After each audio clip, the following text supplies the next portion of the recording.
Hi,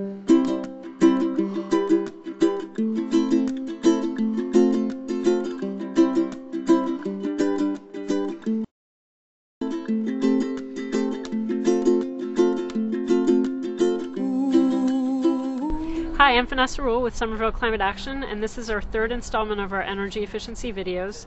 Today we'll be focused on insulation and air sealing to show you how to properly insulate your house and lower your energy bills, lower your impact on the environment. The heat is on. The heat is on. So we're here today to learn about insulation. This is our third installment video on energy efficiency and how to save money. And we're here with Mike and Carrie to find out about home insulation and how to go about it.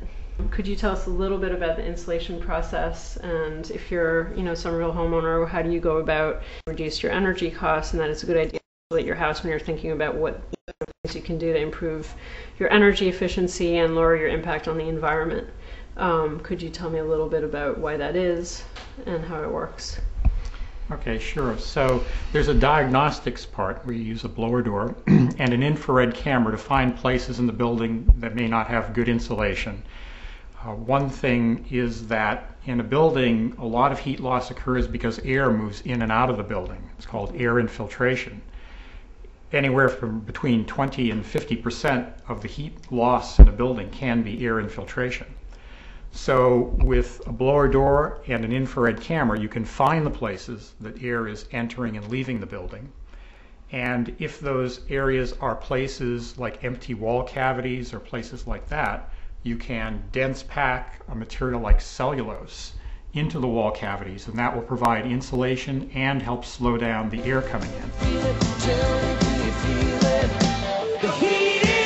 So basically, if you don't have any insulation in your house, what happens is you get cold air coming into your home in the winter and then leaving and taking the warm air that you've just paid to heat out the window, right? Out the top of the building or any place where it's not properly sealed.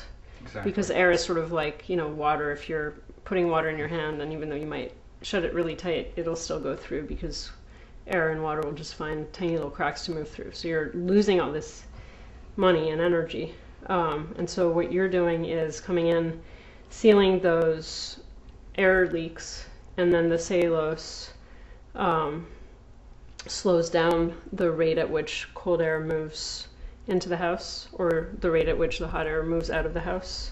Down around the foundation, where the wood rests on top of the foundation, it comes in there and, as you said, warms up and rises to the top of the house and then goes out through the attic hatch or through the recessed lights or other places where there are penetrations through the ceilings.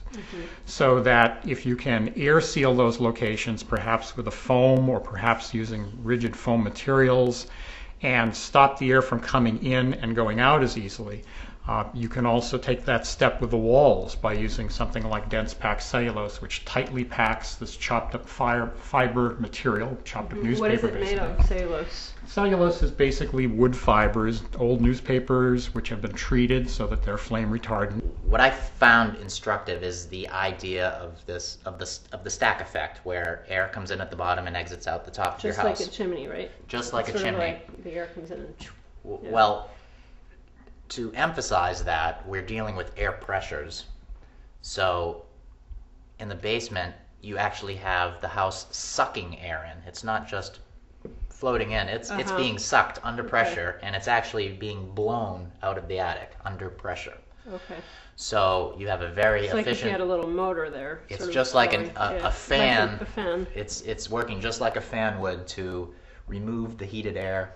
I think the most important thing is to have somebody run a blower door and bring an infrared camera through your home, because you certainly need to find the source of your trouble. The infrared camera will tell you what you have for insulation or what you don't have for insulation, however it may be. It's important to have the blower door to see where your air leaks are. So I'd like to just quickly recap what a blower door and an infrared camera is. So basically a blower door is like a huge fan that you put at the entrance of your home, and it sucks air out. And so when you do that, you sort of take the pressure out of the house, and all the air leaks start taking in air faster than it normally would, and so you can actually walk around the house and feel where the air is coming in. Infrared test is a camera that allows you to see cold and hot in the wall, and so in a place that's not insulated, it'll show up as cold. So you can tell, like in my house, we had some insulation, but we had no insulation. The insulators had missed right above the windows. And so, you know, there are these patches of cold, so we're able to tell the insulator, make sure you blow in insulation in that particular spot. And so the reason we're actually here today with Tony and Miguel, who are outside of the Energy All-Stars, is because they are one of the few people who use an infrared camera when they're installing cellulose. And from our work using blower door and an infrared camera,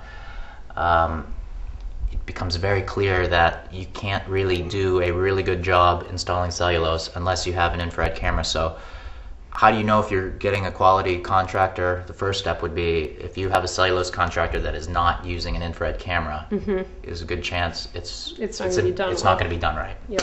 When you use the blower door, you measure a certain amount of air infiltration for the building. If you can reduce that number, it really does reduce the energy bills. This has been proven in studies of hundreds and thousands of houses. So it's a measurable way in which your energy use can be seen. Okay, so is there sort of a rule of thumb for how you calculate what your return on investment might be? Or It depends on your heating system, but it could be in the range of, let's say, $30, $40 per 100 cubic feet per minute of blower door reduction. Again, it depends on the fuel you use and the distribution system, but per year. So you're talking about like a 15% decrease in your energy bills on it average? depends Or it really depends. Yeah. Okay. The first places I look are the basement and the attic. And so specifically in the basement, something even a homeowner can do, if you can see if you're in the basement and you look up and you can see framing touching or sitting on top of your foundation, that's all exposed. Some people have plaster there, sealing it in, and if that's the case, that's unfortunate. You would need to cut it away to access. But most people actually do have open framing sitting on your foundation, and all those connections of wood to stone, wood to wood, all the seams all around there are very, very leaky.